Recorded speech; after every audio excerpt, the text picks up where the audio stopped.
Ito yung isa sa mga nagustuhan ko using Galaxy Tab S9.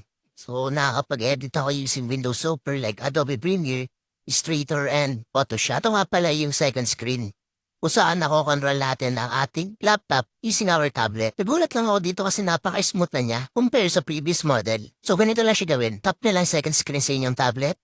Then, Window plus K sa inyong laptop. Then, lalabas na yung inyong tablet display. Make sure guys na naka-allow yung box na ito para magamit natin or makontrol ang ating laptop using tablet. So, ayan, try natin. Oh, di ba amazing?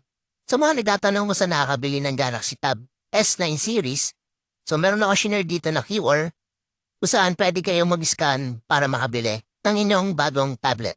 Yun lang, salamat!